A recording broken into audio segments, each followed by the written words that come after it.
Mbrak Yehovah Brakatha, Yehoshua, Brak Yehovah Brakatha, Yehoshua, Bahasham, Rakakwadash, double honors to the apostles, the elders, salutations to you, sincere brothers, teaching in truth and sincerity. Lesson will be entitled Sellouts. Also, video will be used for fair use purpose only.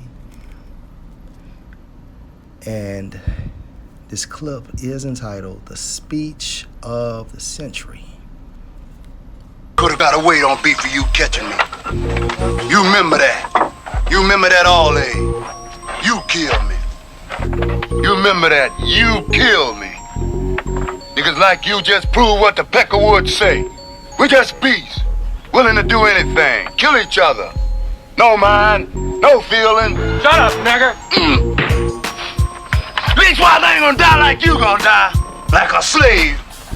I ain't giving no lifetime of misery and sweat to this Peckerwood. I'd rather die than be a slave. You Peckerwood, that's right. You Peckerwoods was oppressed in your own land. We was free. And you brought us here, in chains. Well, now we here, and you just better know. This is just as much our land as it is yours. And after you hang me, kiss my ass. Mayhaps I could. Yo, that was tough. All right, so, amongst Israel, you always had sellouts. Let's go into the time frame of Yahushua. This is John 11:45. Then many of the Jews which came to Mary and had seen the things which Yahushua did believed on him, but some of them went their ways to the Pharisees and told them what things Yahushua had done. Then gathered the chief priests and the Pharisees a council and said, "What do we? For this man does many miracles. If we let him thus alone, all men will believe on him, and the Romans shall come and take away both our place and nation." All right, so this was the plot. All right, and they wanted to stop the preaching / testimony of Yahushua in fear of them losing their position by the so-called white man. And so-called white people are actual Edomites and not so-called Romans. And this is based on the lineage of their fathers. Now let's go into the time frame of the rule of the Greeks. And this is located in the book of Maccabees, the first chapter. And let's start at verse 10. And there came out of them a wicked root, Antiochus, surnamed Epiphanes, son of Antiochus the king, who had been an hostage at Rome, and he reigned in the 137th year of the kingdom of the Greeks. All right, verse 11. In those days went there out of Israel wicked men, who persuaded many, saying, "Let us go and make a covenant with the heathen sellouts that are round about us. For since we departed from them, we have had much sorrow."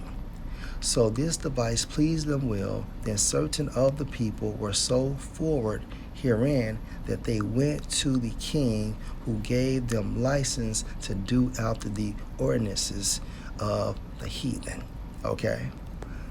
Again, it's always been sellouts within our nation. Let's go to Proverbs 11:21. Though hand join in hand. So you're going to have wicked Israelites in concert with the Edomites. The wicked shall not be unpunished, but the seed of the righteous shall be delivered. The seed of the righteous, referring to Israelites, referring to the elect of Israel. And guess what? These sellout motherfuckers, they will go down for a lack of faith, lack of patience, lack of integrity, and so on and so forth. Let's get one more. Let's go into the parable of Lazarus.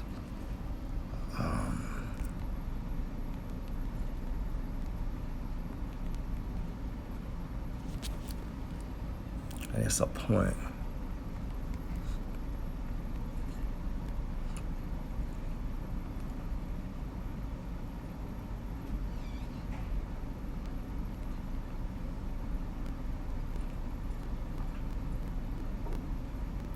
This is Luke 16:25 in the NLT. But Abraham said to him, the rich man who was a representation for the elite bankers, okay, Edomites, all right, beginning with the Rothschild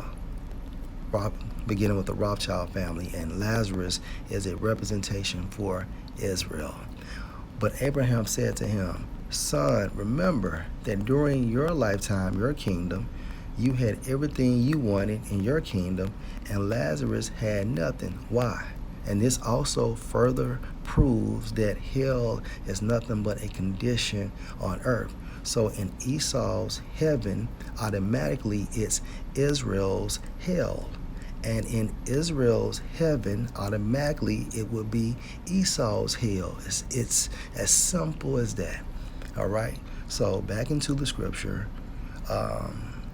Son, remember that during your lifetime you had everything you wanted, and Lazarus had nothing. So now he is here being comforted, and you are in anguish. Now, this is going into what? The prophecy of the kingdom of heaven. And the Edomites will be enslaved for 1,000 years. Verse 26. And besides, there is a great chasm separating us. A chasm is nothing but an opening, a separation. No one can cross over to you from here, and no, Salaki, let me read that again. No one can cross over to you from here, and no one can cross over to us from there, because it's set up in the spirit because of this separation.